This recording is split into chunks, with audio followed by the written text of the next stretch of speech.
कहानी की शुरुआत बेन नाम के एक फर्स्ट ऑफिसर से होती है। उसकी पत्नी उसे फोन पर घर लौट आने के लिए कह रही होती है। दोनों अपने बेटे की बीमारी की वजह से अंदर ही अंदर टूट चुके थे। पत्नी कहती है कि तुम हर चीज से भागना बंद करो। उसी समय एयरपोर्ट पर डैन नाम का एक पैसेंजर खड़ा था। उसके चार्जिंग केबल में खराबी थी और उससे धुआं निकल रहा था। फिर भी वह अपना पावर बैंक लाल रंग के बैग में रख देता है। नियमों के मुताबिक ऐसा सामान चेक बैगेज में नहीं जाना चाहिए, लेकिन वह इसे नजरअंदाज कर देता है। आगे बढ़ते हुए बैन की मुलाकात कोरा नाम की एक छोटी लड़की से होती है। उसे फ्लाइट से बहुत डर लगता था। वह बैन से पूछती है, क्या आप कैप्टन हैं? बैन हंसकर कहता है, नहीं, मैं फर्स्ट ऑफिसर हूँ। इस पर कोरा तुरंत बोलती है, इतनी उम्र हो गई और अभी तक कैप्टन नहीं बने। बैन मुस्कुराकर जवाब देता है कि जिंदगी हमेशा सीधा रास्ता नहीं देती। कोरा अपने पिता सौतेली माँ और सौतेले भाई फिन के साथ सफर कर रही थी। उसकी असली माँ ने उसकी सुरक्षा के लिए उसके कपड़ों में जीपीएस ट्रैकर लगाया हुआ था, जिसे कोरा अपने फोन से देख सकती थी। इसी बीच लापरवाही की वजह से डैन का लाल बैग बिना सही जांच के कार्गो में लोड कर दिया जाता है। ये फ्लाइट लॉस एंजलिस से शंघाई जा रही थी। प्लेन में कुछ ई स्पोर्ट्स प्लेयर्स भी मौजूद थे। एक अमेरिकी खिलाड़ी चीनी खिलाड़ियों का मजाक उड़ाने लगता है। उसकी टीम का कैप्टन अपने साथी का साथ देता है, लेकिन कोच बीच में आकर माफी मांग लेता है और मामला शांत कर देता है। इस फ्लाइट के कैप्टन का नाम रिचर्ड था। प्लेन उड़ान भरता है और तभी हमें पता चलता है कि बेन पहले एयरफोर्स में था। उसने अपने सीनियर ऑफिसर के खिलाफ हाथ उठा दिया था क्योंकि वह नियमों का सही पालन नहीं कर रहा था। इसी गलती की वजह से बेन अपनी नौकरी, पेंशन और सारे फायदे खो बैठा। अब वह एक छोटी एयरलाइन में फर्स्ट ऑफिसर की नौकरी कर रहा था। दूसरी तरफ ई स्पोर्ट्स प्लेयर लिली अपने कैप्टन सैम से पूछती है कि वह उसका लेटर पढ़ने से इतना डर क्यों रहा है। सैम कहता है कि वह डर नहीं रहा, बस चीन लौटने के बाद पढ़ेगा। फिर वह वॉशरूम की तरफ जाता है जहां उसने लिली के लेटर्स अपने फोन कवर में छिपा कर रखे हुए। इधर कोरा का पिता उसे समझाने की कोशिश करता है। वह कहता है कि कम से कम अपने भाई फिन के साथ थोड़ा अच्छा व्यवहार करो, लेकिन कोरा उसकी बात नहीं सुनती। उसे अपनी स्टेप मदर बिल्कुल पसंद नहीं थी। उसके पिता वॉशरूम चले जाते हैं और थोड़ी देर बाद उसकी स्टेप मदर भी उनके पीछे चली जाती है। उसी समय कार्गो में पड़ा खराब चार्जिंग केबल अचानक चिंगारियां छोड़ने लगता है और वहां आग लग जाती है। फिन को अपने माता पिता दिखाई नहीं देते तो वह कोरा से पूछता है कि वे कहाँ हैं। कोरा मजाक में कहती है कि वॉशरूम के पास एक पूल है और वे वहीं गए हैं। फिन वहां पहुंचता है लेकिन गलती से दूसरे हिस्से में चला जाता है। वहां एक आदमी वीडियो गेम खेल रहा था। फिन उसके पास बैठकर उसके साथ खेलने लगता है। कॉकपिट में अचानक वार्निंग आती है। कार्गो कंपार्टमेंट में स्मोक और फायर डिटेक्ट हो चुकी थी। बेन तुरंत फायर सप्रेशन सिस्टम एक्टिव करता है, लेकिन सिस्टम सही तरह से काम नहीं करता। हालात बिगड़ते देखकर वह रेडियो पर सबसे नजदीकी एयरपोर्ट की जानकारी मांगता है। उन्हें गुआम इंटरनेशनल एयरपोर्ट सबसे नजदीक मिलता है, जो करीब 400 नॉटिकल माइल्स दूर था। इसी दौरान कोरा अपने पिता को कॉल करने के लिए वॉशरूम की तरफ जाती है। वहीं प्लेन के 2 क्रू मेंबर्स फायर एक्सटिंग्विशर लेकर कार्गो में पहुंचते हैं और आग बुझाने की कोशिश करते हैं, लेकिन आग तेजी से फैलती है। जलता हुआ कंटेनर अपने बंधनों से छूट जाता है और आगे सरकते हुए कुछ सिल्डर्स से टकरा जाता है। इसके बाद प्लेन के अंदर तबाही मच जाती है। सिल्डर्स के फटते ही प्लेन के ढांचे में एक बड़ा छेद हो जाता है। सामान हवा में उड़ने लगता है और कई यात्रियों को चोट लगती है। इसी अफरा तफरी में लिली कोरा को पकड़कर सुरक्षित रखने की कोशिश करती है। सभी यात्रियों के सामने ऑक्सीजन मास्क नीचे गिर जाते हैं, लेकिन कोरा के पिता और स्टेप मदर वॉशरूम में बेहोश पड़े हुए थे। उड़ता हुआ सामान कई लोगों को घायल कर देता है। इसी तरह कैप्टन रिचर्ड प्लेन को नीचे सुरक्षित ऊंचाई पर ले आता है। फिर वह अनाउंसमेंट करता है कि अब प्लेन सुरक्षित ऊंचाई पर है और लोग ऑक्सीजन मास्क हटा सकते हैं। इस बीच डैन अपनी सीट से उठकर वॉशरूम में चला जाता है। उधर सैम वॉशरूम से निकलकर जल्दी से लिली के पास पहुंचना चाहता है, लेकिन एक फ्लाइट अटेंडेंट उसे रोककर सीट पर बैठा देती है क्योंकि इस समय भागना खतरनाक था। डन वॉशरूम में बैठकर स्मोकिंग करने लगता है। तभी कार्गो में लगी आग और ज्यादा फैल जाती है। जलता हुआ कंटेनर इंजन से टकरा जाता है। इंजन बुरी तरह फट जाता है और प्लेन के साइड में एक और बड़ा छेद हो जाता है। कुछ यात्री सीधे बाहर गिरने लगते हैं। स्थिति और भी खराब हो जाती है जब फ्लाइट कंट्रोल्स जवाब देना बंद कर देते हैं। उस समय प्लेन खुले समुद्र के ऊपर था। थोड़ी ही देर में दूसरा इंजन भी आग पकड़ लेता है। अब प्लेन की पावर और रेडियो कम्युनिकेशन दोनों खत्म हो जाते हैं। हालात हाथ से निकलते देख बन तुरंत रैम एयर टर्बाइन डिप्लॉय करता है। शुक्र है कि इससे प्लेन के जरूरी इंस्ट्रूमेंट्स दोबारा चालू हो जाते हैं और उन्हें उम्मीद की एक छोटी सी किरण दिखाई देती है। है। प्लेन में मौजूद कोरा अपने मम्मी पापा की तरफ भागने लगती है, लेकिन एक फ्लाइट अटेंडेंट उसे पकड़कर रोक लेती है। उधर कैप्टन रिचर्ड फैसला करता है कि अब प्लेन को समुद्र में उतारना ही पड़ेगा। वह बेन से कहता है कि तुरंत फ्यूल बाहर निकालना शुरू करो। फिर वह सभी यात्रियों को अनाउंसमेंट करके इम्पैक्ट के लिए तैयार रहने को कहता है। सभी लोग डर के मारे अपनी सीटों पर झुक जाते हैं, लेकिन प्लेन बहुत तेजी से नीचे जा रहा था। कॉकपिट में रिचर्ड और बेन लगातार बहस कर रहे थे कि इस हालत में लैंडिंग कैसे की जाए। बेन सलाह देता है कि प्लेन को मोड़कर समुद्र की लहरों के समानांतर उतारा जाए। दोनों मिलकर स्पीड कम करने की कोशिश करते हैं। रिचर्ड बेन से कहता है कि अपनी सीट पूरी पीछे करो और हार्नेस कस कर बांध लो। पूरा प्लेन चीखों से गूंज रहा था। अगले ही पल प्लेन जोरदार टक्कर के साथ समुद्र से टकरा जाता है। पानी पर फिसलते हुए वह नीचे मौजूद चट्टानों से टकराता है। टक्कर इतनी भयानक होती है कि एक पंख टूटकर अलग हो जाता है और पूरा प्लेन पलट जाता है। फिर वह दो हिस्सों में टूट जाता है। हर तरफ पानी भरने लगता है और कई लोग उसी टक्कर में अपनी जान गंवा देते हैं। कुछ समय बाद समुद्र में प्लेन के टूटे हुए हिस्से और लाशें तैरती नजर आती हैं। बचे हुए लोग मदद के लिए चिल्ला रहे थे। कॉकपिट में रिचर्ड बेहोश पड़ा था और पानी का दबाव लगातार कांच पर बढ़ रहा था। दूसरी तरफ फ्लाइट अटेंडेंट पेनी पूरे समय कोरा को पकड़े हुए थी। कोरा टूटे हुए प्लेन से बाहर का नजारा देखती है और समझती है कि प्लेन के 3 बड़े हिस्से अब एक दूसरे से काफी दूर जा चुके हैं। पेनी कोरा को वहीं रुकने के लिए कहती है और कॉकपिट में पहुंचती है, जहां बेन रिचर्ड को सीट से छुड़ाने की कोशिश कर रहा था। तभी रिचर्ड को होश आ जाता है। वह बेन से कहता है कि क्रैश एक से सीट काटकर उसे बाहर निकालने की कोशिश करो। उधर प्लेन के बीच वाले हिस्से में सैम को एहसास होता है कि लिली अपनी सीट पर नहीं है। आसपास मौजूद ज्यादातर लोग बुरी तरह घायल थे। सैम बार बार लिली का नाम लेकर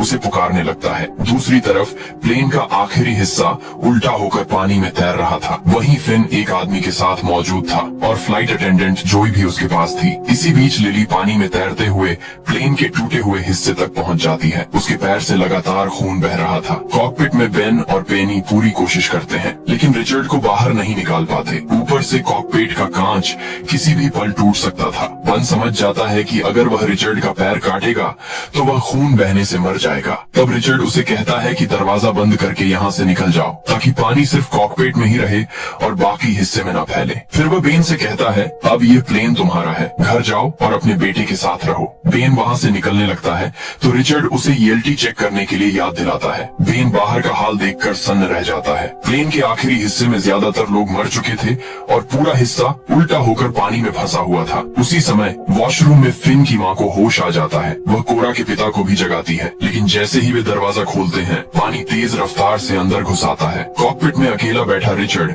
अपने परिवार की तस्वीर को देख रहा था। तभी कांच टूट जाता है और समुद्र का पानी उसे भी अपने साथ ले जाता है। उधर आखिरी हिस्से में मौजूद एक बुजुर्ग महिला अभी भी जिंदा थी। उसे होश आ जाता है। सभी समझ जाते हैं कि पानी लगातार ऊपर आ रहा है, इसलिए उन्हें और ऊंची जगह पर जाना होगा। हर विमान में एक ELT यानी इमरजेंसी लोकेटर ट्रांसमीटर होता है। ये डिवाइस प्लेन की लोकेशन भेजती है। इस समय वह प्लेन के बीच वाले हिस्से में था, यह देखने के लिए कि वह अपने आप एक्टिव हुआ या नहीं। बेन को वहां तक तैर कर जाना पड़ता। बेन फैसला करता है कि वह खुद जाएगा। वह लाइफ राफ्ट पेनी और कोरा के पास छोड़ देता है, लेकिन पेनी कहती है कि कोरा पहले एक प्रोफेशनल स्विमर थी। कोरा भी साथ चलने की जिद करती है क्योंकि वह अपने मम्मी पापा और भाई को ढूंढना चाहती थी। पेनी उसे समझाती है कि यहीं रुको और अपने जूतों का ध्यान रखना। इतना कहकर वह खुद पानी में उतर जाती है। पेनी के जाते ही कोरा समुद्र में शार्क्स देख लेती है। वह जोर जोर से चिल्लाकर पेनी को चेतावनी देने लगती है, लेकिन पेनी उसकी बात सुन नहीं पाती। तभी बन राफ्ट को पानी में उतारता है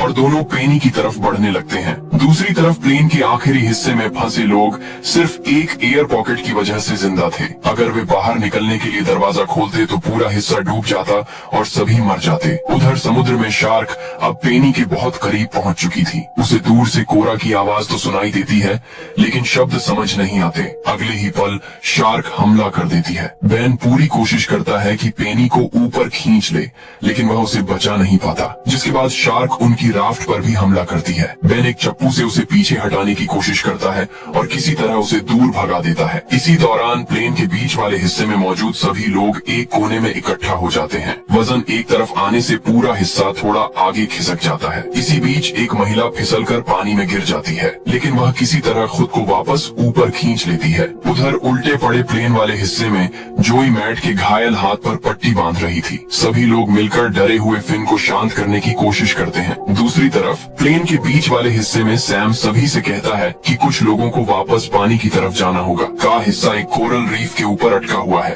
और अगर वजन कम नहीं किया गया तो यह कभी भी खिसक सकता है। लेकिन अमेरिकन प्लेयर हच उसकी बात मानने से साफ मना कर देता है। दोनों के बीच फिर से बहस शुरू हो जाती है, यहाँ तक कि हच का कोच भी मानता है कि सैम सही कह रहा है। जेसी पानी वाली तरफ जाने के लिए तैयार हो जाता है, लेकिन हच अब भी अड़ा रहता है। उधर लिली जिस टूटे हुए हिस्से पर थी वह धीरे धीरे दूर बहने लगता है। घायल पैर के बावजूद उसे पानी में उतरकर तैरना पड़ता है। काफी मुश्किल के बाद वह मिड सेक्शन तक पहुंच जाती है। सैम उसे देखकर राहत की सांस लेता है और दोनों मिलते हैं, लेकिन तभी एक शार्क अचानक कोच पर हमला कर देती है। जेसी उसे बचाने की कोशिश करता है, मगर वह भी शार्क का शिकार बन जाता है। यह देखकर हज का गुस्सा फूट पड़ता है। वह सारी गलती सैम पर डालने लगता है और उसकी पिटाई शुरू कर देता है। तभी बेन वहाँ पहुँचता है और हज को खींचकर अलग कर देता है। उधर प्लेन के आखिरी हिस्से में जोई कहती है कि वह नीचे तैरकर बाहर निकलने का रास्ता ढूंढ सकती है, लेकिन मैट उसे रोक देता है। उसका हाथ टूटा हुआ था, फिर भी वह खुद जाने की जिद करता है। बेकी उसे मना करती है, मगर मैट नहीं मानता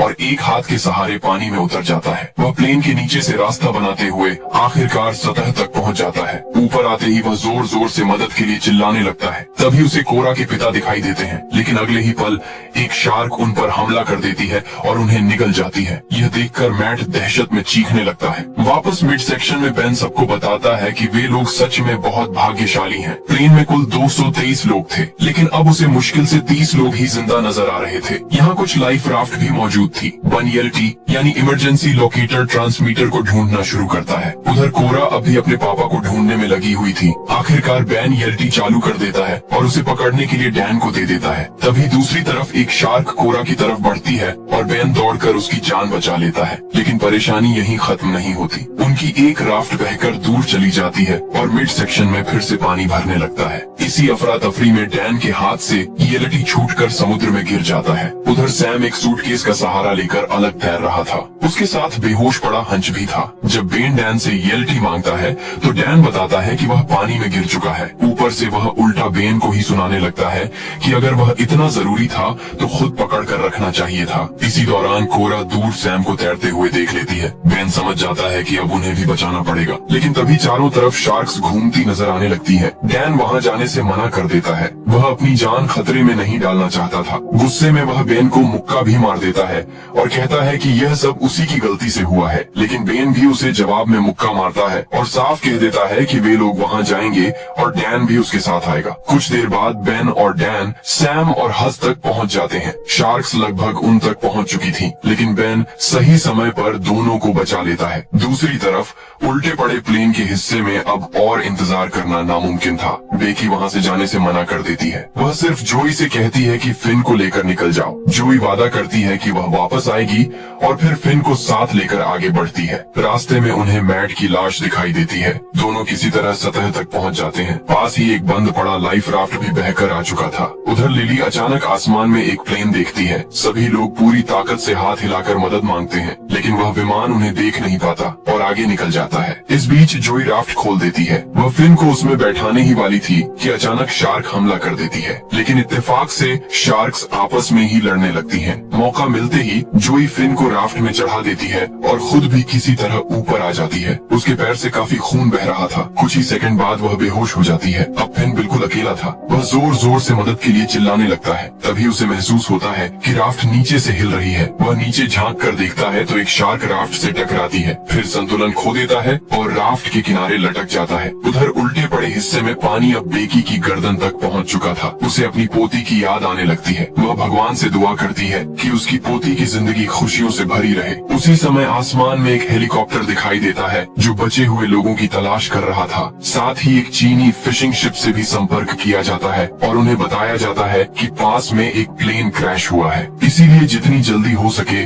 बचाव के लिए पहुंचो। वहीं राफ्ट पर बैठे हज की नजर सैम पर पड़ती है जो बार बार लिली को देख रहा था। हज उससे कहता है कि जाकर अपने दिल की बात बता दो, लेकिन सैम कहता है कि वह ऐसा नहीं कर सकता क्योंकि उनकी टीम का नियम है कि खिलाड़ी आपस में डेट नहीं कर सकते। इस पर हंस हंसते हुए कहता है कि ऐसे नियमों की परवाह आखिर करता ही कौन है। अब तक कोरा को समझ आ चुका था कि उसके परिवार के लोग शायद अब इस दुनिया में नहीं बचे। उसे अपने पिता की बात याद आती है। उन्होंने कहा था कि फिन का ध्यान रखना, लेकिन वह ऐसा नहीं कर पाई। आखिर फिन अभी सिर्फ 7 साल का बच्चा था। बैन उसे दिलासा देता है और बताता है कि उसका बेटा भी 7 साल का ही है। फिर वह अपने बेटे की एक पुरानी फोटो कोरा को दिखाता है। तभी दूर से एक रेस्क्यू हेलीकॉप्टर उनकी तरफ आता दिखाई देता है। सभी लोगों के चेहरे पर उम्मीद लौट आती है। हेलीकॉप्टर से एक रेस्क्यू स्विमर नीचे उतारा जाता है, लेकिन बन जोर जोर से चिल्लाने लगता है, नहीं नीचे मत आओ। मगर हेलीकॉप्टर में मौजूद लोग उसकी चेतावनी नहीं समझ पाते। जैसे ही स्विमर पानी में उतरती है, उसी पल एक शार्क उस पर हमला कर देती है। उसे तुरंत ऊपर खींचने की कोशिश की जाती है, लेकिन शार्क उछलकर उसे अपने जबड़ों में दबोच लेती है। रस्सी अब भी उससे जुड़ी हुई थी, जिसकी वजह से हेलीकॉप्टर का संतुलन बिगड़ जाता है। कुछ ही सेकंड में हेलीकॉप्टर घूमते हुए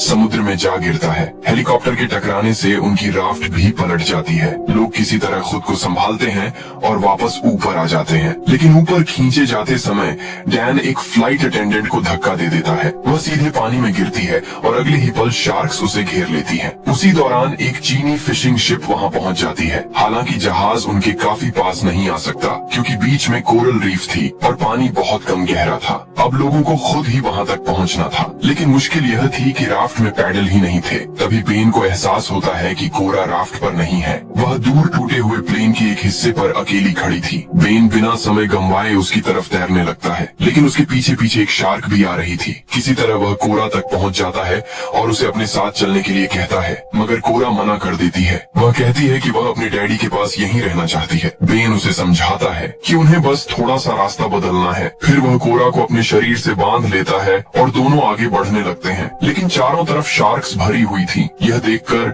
चीनी मछुआरे एक बड़ा फैसला लेते हैं। वे अपनी पकड़ी हुई सारी मछलियां समुद्र में फेंक देते हैं। मछलियों को देखकर शार्क्स का ध्यान उधर चला जाता है, लेकिन कुछ शार्क्स अब भी बेन और कोरा का पीछा कर रही थी। तभी बैन अपनी फ्लेयर गन निकालता है और एक शार्क पर फायर कर देता है। इससे बाकी शार्क्स भी दिशा बदल देती हैं और मछलियों की तरफ चली जाती हैं। उधर डैन को पानी में तैरता हुआ सिगरेट का पैकेट दिखाई देता है। वह उसे उठा लेता है और राफ्ट के किनारे बैठकर आराम से सिगरेट पीने लगता है, लेकिन उसकी यह खुशी ज्यादा देर नहीं टिकती। अगले ही पल एक शार्क उस पर हमला कर देती है और उसे समुद्र में खींच ले जाती है। उसकी मौत पर किसी को खास फर्क नहीं पड़ता। आखिरकार बाकी सभी लोग सुरक्षित बचा लिए जाते हैं, जिसके बाद सैम लिली से बात करता है। वह कहता है कि उसने उसका लेटर कभी नहीं पढ़ा और अब तो वह शायद समुद्र की गहराइयों में कहीं खो चुका होगा। लेकिन लिली मुस्कुराकर कहती है कि उसे पता है सैम ने वह लेटर पढ़ लिया था। वह सिर्फ नियमों की वजह से अपनी भावनाएं छुपा रहा था। यह सुनकर सैम धीरे से उसके माथे पर किस कर देता है। थोड़ी देर बाद बेन कोरा के पास आता है। तभी अचानक सभी लोगों के फोन में नेटवर्क आ जाता है। कोरा तुरंत बन का फोन मांगती है और फिन के जीपीएस ट्रैकर की लोकेशन चेक करती है। लोकेशन मिलने के बाद सभी उस दिशा में बढ़ते हैं। वहाँ उन्हें एक राफ्ट दिखाई देती है जिसमें जोई बेहोश पड़ी हुई थी। कुछ ही देर बाद उसे होश आ जाता है। फिर वह अपने पास लेटे हुए फिन को दिखाती है। फिन को देखते ही कोरा की आंखों में